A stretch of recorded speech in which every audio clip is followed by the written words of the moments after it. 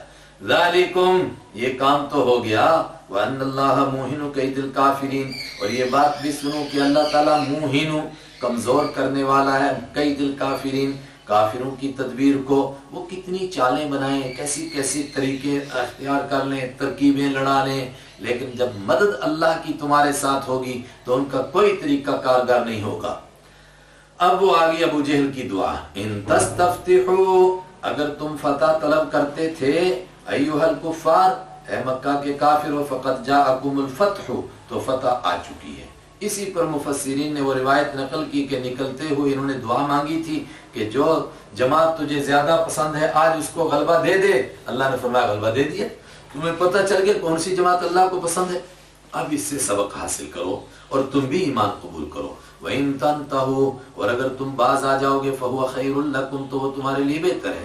وَإِن تَعُودُوا، اور اگر تم پلٹو گے، نَعُودُ، تو ہم بھی پلٹیں گے۔ ہم پلٹنے کا مطلب اگر پھر تم سوچو گے کہ پھر پلٹ کر آئیں گے تیاری کر کے تو ہم پھر ایمان والوں کی مدد کریں گے، پھر تم کو مار پڑے گی، تو تم سوچو نہیں ہم بڑی تعداد میں آ جائیں گے۔ وَلَن تُغْنِيَ، اور ہرگز کام نہیں آئے گی، عَنْكُمْ، تم کو، فِئَتُكُمْ، تمہاری جماعت، شَيْئًا، کچھ بھی، وَلَوْ كَثُرَتْ، اگرچہ کتنی زیادہ بھی ہو جائے۔ تم آج 1000 آئے ہو، 10,000 لے کر آ جاؤ، اور لے کر آئے وہ غزوہ خندق کے موقع پر 10,000، اور بعد نے تو 25,000 لکھے ہیں کہ جو مقامی قبائل ان کے ساتھ ملے وہ 15,000 الگ تھے، اور یہ الگ سے 10,000 تھے، خالی کون کون سے؟ قریش کے اور یہود کے اور بنو غطفان اور بنو اسد والے۔ واللہ عالم، اگر 10 بھی ہوں لیکن اتنی بڑی تعداد لائیں گے تب بھی تم کو کچھ فائدہ نہیں ہوگا۔ کیوں؟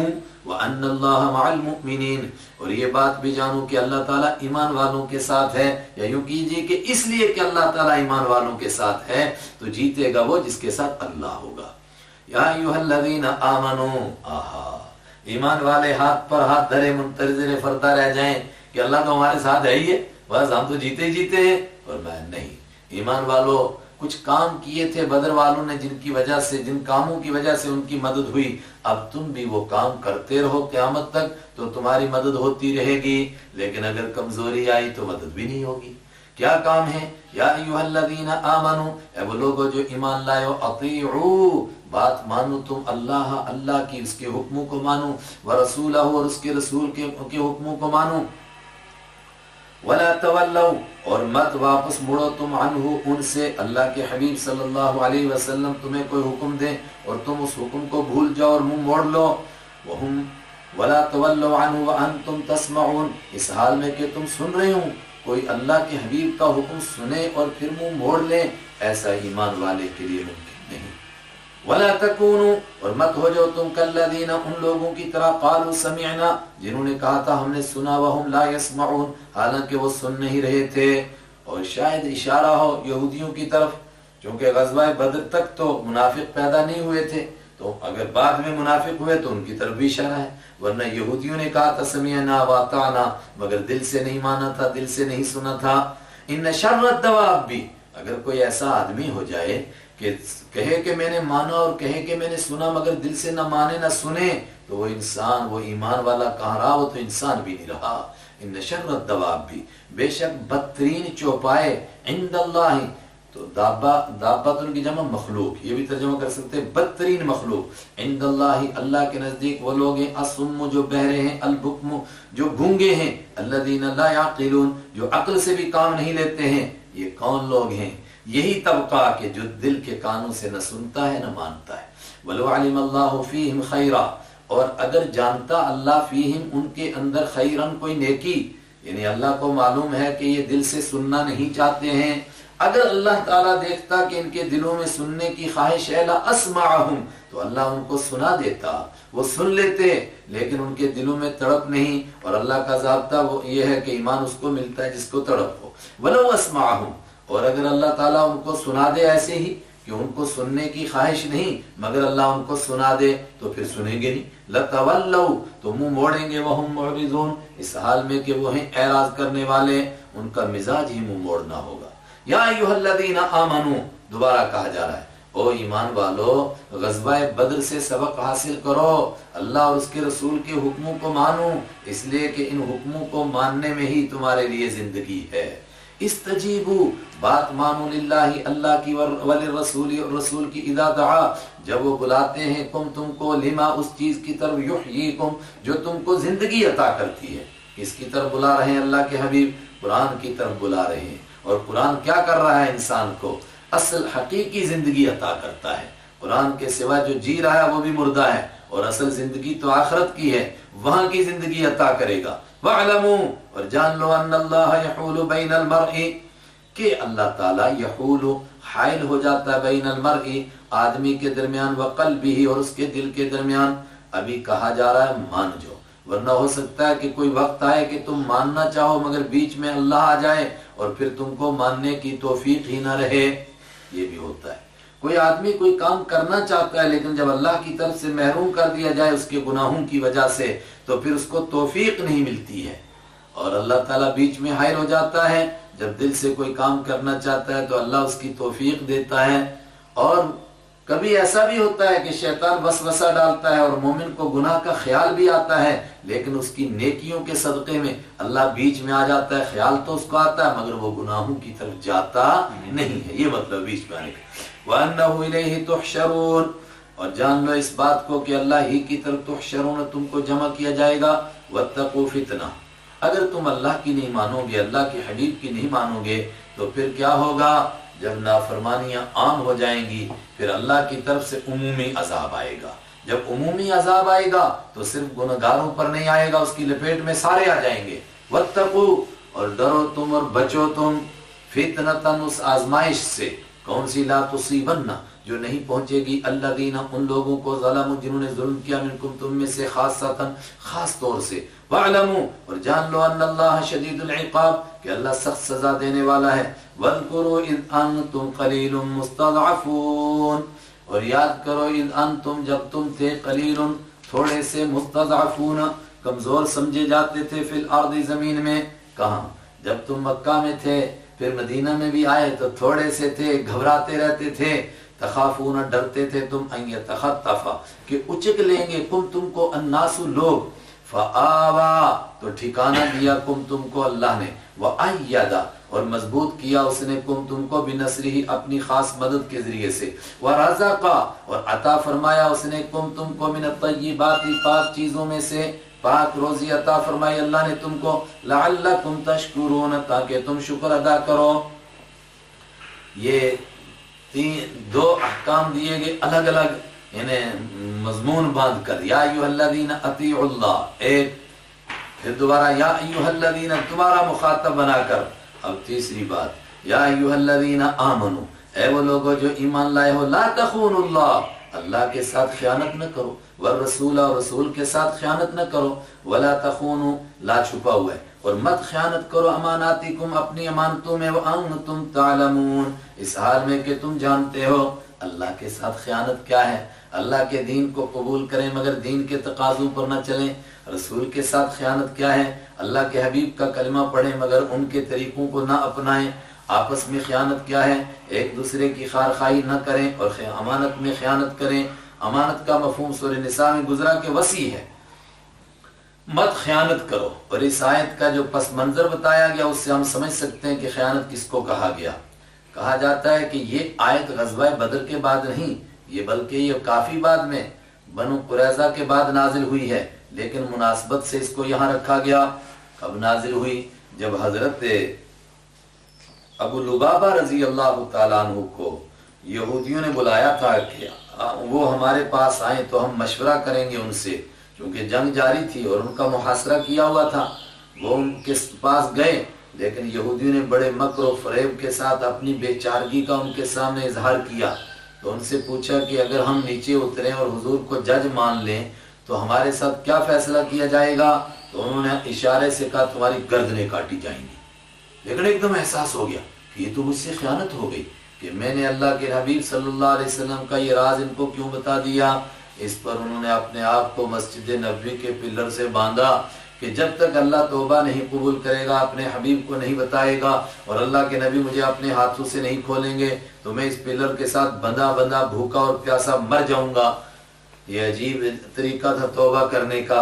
اللہ نے توبہ قبول فرمائی، حضور نے ان کو کھولا، لیکن وہ پلر ان کی یادگار بن گیا، آج تک موجود ہے، استوان ابی لبابہ، تاکہ لوگوں کو پتہ چلے کہ توبہ یوں کی جاتی ہے۔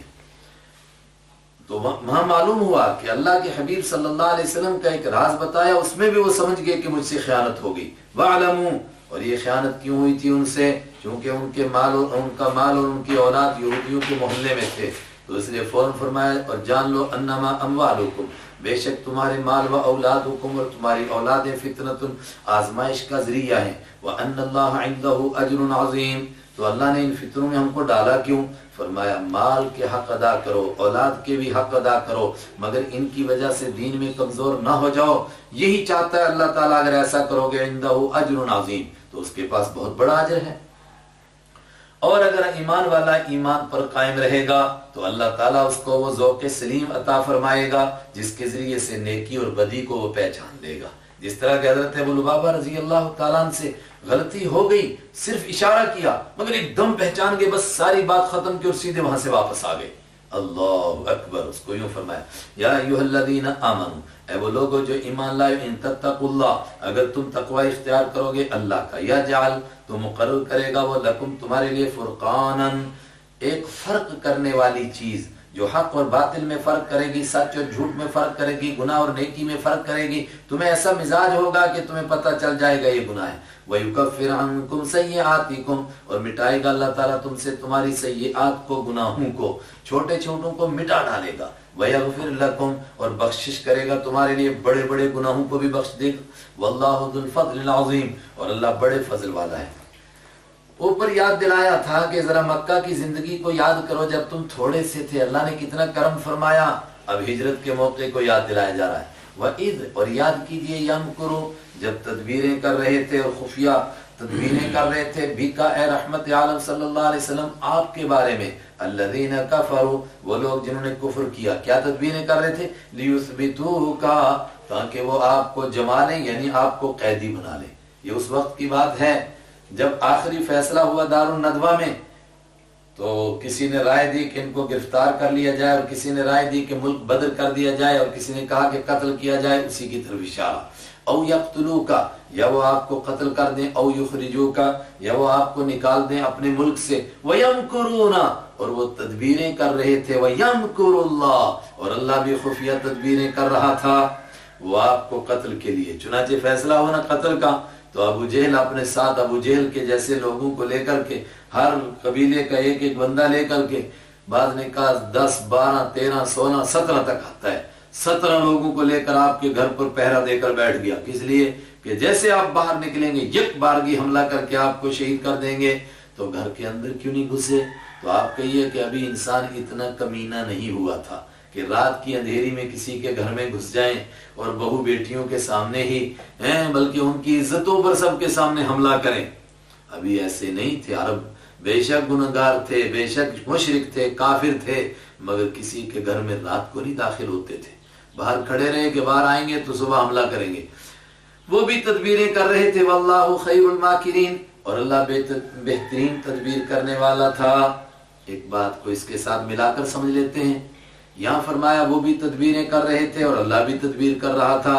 وہ تدبیر کر رہے تھے کس بات کی؟ آپ کو قتل کرنے کی۔ اللہ کیا تدبیر کر رہا تھا؟ آپ کو بچانے کی۔ تو پھر کس کی تدبیر غالب آئی؟ اللہ کی۔ اللہ نے آپ کو بچایا۔ بالکل یہی الفاظ ہیں حضرت عیسیٰ علیہ السلام کے لیے، اور وہاں بھی ہے خیر الماکرین۔ تو ہم مانیں کہ یہودیوں نے تدبیریں کی اور پھر ان کو سولی چڑھا دیا اور قتل بھی چڑھ کر دیا، اور ان کے چہرے پر تھوکتے بھی رہے اور ان کو کانٹوں کا تاج بھی پہناتے رہے، مگر اللہ کی تدبیر غالب آ گئی۔ تو کیسے غالب آئی؟ اس کا یہی مطلب ہے کہ یہودی ناکام ہوئے، حضرت عیسیٰ علیہ السلام زندہ آسمان پر گئے، قیامت سے پہلے ضرور آئیں گے۔ وَإِذَا تُتْلَىٰ، اور جب تلاوت کی جاتی تھی علیہم ان کے سامنے آیاتنا ہماری آیتیں، تو دیکھو وہ کیا مکہ میں ڈینگے مارتے تھے، قالوا تو وہ کہتے تھے قد سمعنا سن لیا جی ہم نے یقیناً، لو نشاء اگر ہم چاہیں لقلنا تو ہم بھی کہہ دیں مثل ھذا اس کے جیسا، اگر ہم چاہیں اس کے جیسے 2-3 قرآن بنا لائیں، لیکن ہم بناتے نہیں ہیں۔ یہ کس نے ڈینگ ماری، کس نے کہا یہ؟ تو بعض کہتے ہیں نضر ابن حارث نے، اور بعض کہتے ہیں ابو جہل نے، اور بھی سب نے کہا بناتے کیوں نہیں تھے؟ کہتے ہم بنانا نہیں چاہتے ہیں۔ کیوں نہیں چاہتے ہو جب قرآن چیلنج کر رہا ہے؟ کہتے تھے نہیں ہم چاہتے نہیں اس بنگے میں پڑھنا، ان ھذا نہیں ہے یہ الا اساطیر الاولین مگر پہلے لوگوں کے گھڑے ہوئے قصے۔ وَإِذْ قَالُوا اور یاد کرو جب وہ کہہ رہے تھے اللہم اے اللہ ان کان ھذا هو الحق اگر یہ دین برحق ہے، ان اگر کان ھذا ہے یہ هو الحق یہی برحق ہے من عندک تیری طرف سے، فامطر علینا حجارۃ من السماء تو برسا دے تو ہمارے اوپر حجارتن پتھر من السماء آسمان سے، او یا ایتی لے آ تو نہ ہمارے پاس بعذاب علیم دردناک عذاب۔ یہ کب کہا انہوں نے؟ اکثر حضرات نے کہا کہ یہ پچھلے دور میں وہ بار بار اس طرح کی دعائیں کرتے تھے، اور ایسا مکہ کے سردار کیوں کرتے تھے؟ لوگوں کو یہ یقین دلانے کے لیے کہ ہمیں اس دین کے جھوٹے ہونے پر پکا یقین ہے، اس لیے ہم کہتے ہیں اگر سچا ہے تو لاؤ نہ ہمارے اوپر عذاب کیوں نہیں آتا ہے۔ اور بعض نے کہا کہ خاص طور سے غزوہ بدر پر نکلتے ہوئے یہ دعائیں کی تھی، لوگوں کو یقین دلانے کے لیے کہ ہم بالکل حق پر ہیں، اسی لیے اللہ نے غزوہ بدر میں یہ حالات پیش کیے تاکہ ان سادہ لوہ انسانوں کے سامنے سے پردہ ہٹے اور وہ سمجھیں کہ یہ دین سچا ہے جھوٹا نہیں۔ اور خود کہہ رہے ہمارے اوپر عذاب آئے تو اللہ عذاب ان پر لاتا کیوں نہیں؟ جواب دیے 2 وجہ۔ وما کان اللہ اور ہرگز اللہ ایسا نہیں لیعذبہم کہ اللہ ان کو عذاب دے دے، وانت فیہم جبکہ آپ ان کے بیچ میں موجود ہیں۔ ایک تو عذاب نہ آنے کی وجہ یہ ہے کہ آپ ان کے بیچ میں موجود ہیں، جب تک آپ مکہ میں رہیں گے تب تک ان پر عذاب نہیں آئے گا، لیکن جب آپ مکہ سے نکل گئے پھر کیوں نہیں آیا؟ وما کان اللہ اور نہیں ہے اللہ تعالیٰ ایسا معذبہم کہ وہ ان کو سزا دے، وہ ہم یستغفرون اس حال میں کہ وہ بخشش مانگ رہے ہوں۔ اس کا کیا مطلب؟ کہا گیا تھا کہ آپ نے تو ہجرت فرمائی حضرت رحمت عالم صلی اللہ علیہ وسلم نے، لیکن کچھ ایمان والے بیچارے دبے کچلے مکہ میں موجود تھے اور وہ غزوہ فتح مکہ تک باقی رہے، تو وہ چونکہ بخشش مانگ رہے تھے، تو اگر کچھ لوگ بخشش کی دعائیں کر رہے ہوں تو پھر پورے شہر پر عمومی عذاب نہیں آتا ہے۔ اس کو میں بار بار کہہ رہا ہوں کورونا کے لیے بھی کہ سارے ایمان والے مل کر اللہ سے دعائیں کریں، اللہ غیر ایمان والوں سے بھی عذاب کو ہٹا دیتا ہے۔ اور دوسری یہ تفسیر کی گئی کہ خود مکہ کے لوگ بھی بخشش کی دعا کرتے تھے۔ وہ کب کرتے تھے؟ کہا جب کعبہ کا طواف کرتے تھے تو کہتے تھے غفرانکا غفرانکا، لیکن کس سے بخشش کی دعا کرتے تھے؟ اخلاقی برائیوں سے، کیونکہ توحید اور شرک کو تو وہ مانتے ہی نہیں تھے، اخلاقی گناہ جو ان سے ہوئے تھے ان سے توبہ کرتے تھے۔ تو ہمارے غیر ایمان والے بھائی بھی اخلاقی برائیوں سے توبہ کریں تو اللہ تعالیٰ عذاب کو ہٹا دے۔ وما لہم اور ان کو کیا ہو گیا اللہ یعذبہم کہ وہ توبہ نہیں وما لہم اور کیا ہے ان کے لیے ان کے لا یعذب عذاب نہ دے ہم ان کو اللہ تعالیٰ، یعنی یہ تو 2 وجہ ہیں جس وجہ سے عذاب آتا نہیں، ورنہ انہوں نے تو عذاب کو لانے کے لیے پورے کام کر رکھے ہیں۔ کیا کر رکھے ہیں؟ وَهُمْ يَصُدُّونَ عَنِ الْمَسْجِدِ الْحَرَامِ حالانکہ یہ روکتے ہیں لوگوں کو مسجد حرام سے، وَمَا كَانُوا أَوْلِيَاءَهُ حالانکہ یہ مسجد حرام کے متولی بھی نہیں ہیں، ان اولیاءه نہیں ہے مسجد کے متولی الا المتقون مگر وہ لوگ جو پرہیزگار ہیں، وَلَكِنَّ أَكْثَرَهُمْ لَا يَعْلَمُونَ لیکن ان میں سے اکثر لوگ جانتے نہیں ہیں۔ کہنے لگے کہ ہم متولی نہیں ہو سکتے مسجد کے متولی پرہیزگار ہوتے ہیں، تو اس پر ابو جہل اور اس کی پارٹی کہتے ہیں ہم بھی بڑے پرہیزگار ہیں، ہم جھاڑو لگاتے ہیں، ہم نمازیں پڑھتے ہیں۔ کہا کیا نمازیں ہیں تمہاری؟ وما كان صلاتهم اور نہیں ہے ان کی نماز عند البیت بیت اللہ کے پاس الا مکاء مگر سیٹی مارنا، وتصدیۃ اور تالیاں بجانا۔ وہ بیت اللہ کے پاس سیٹیاں مارتے تھے، تالیاں بجاتے تھے، اس کو سمجھتے تھے ہم عبادت کر رہے ہیں، اور مسلمان نماز پڑھتے تھے تو کہتے تھے وہ تمہاری نماز ہے یہ ہماری نماز ہے، اور میں سیٹیاں مارنا اور تالیاں مارنا یہ کوئی عبادت ہے؟ فذوقوا العذاب تو چکھو عذاب کا مزہ بما کنتم تکفرون تمہارے کفر کرنے کی وجہ سے۔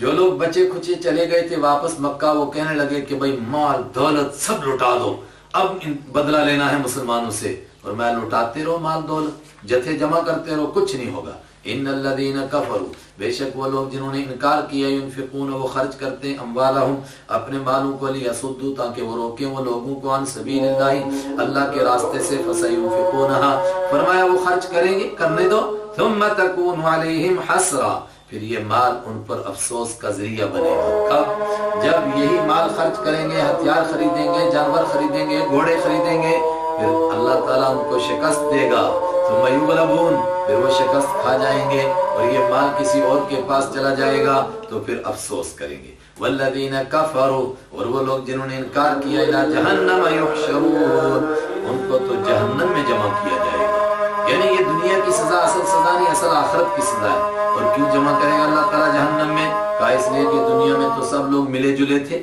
اگر جنت اور جہنم کا فیصلہ نہ ہو تو حق اور باطل، جھوٹ اور سچ، ظالم اور مظلوم کا فیصلہ کہاں ہوا؟ لیمیزا تاکہ الگ کرے اللہ تعالیٰ الخبیث گند کو من الطیب پاک سے، ویجعل الخبیث اور کر دے اللہ تعالیٰ گند کو بعضہ علی بعض، بعض کو بعض پر رکھے، جس طرح یہ سارا گند کا ڈھیر تھا، فیرکمہ پھر اللہ تعالیٰ اس کو اوپر نیچے جمع کرے جميعاً سب کو، فیجعلہ پھر ڈال دے اللہ تعالیٰ اس کو فی جہنم جہنم میں، اولئک هم الخاسرون یہی لوگ ہیں نقصان اٹھانے والے۔ صدق اللہ مولانا۔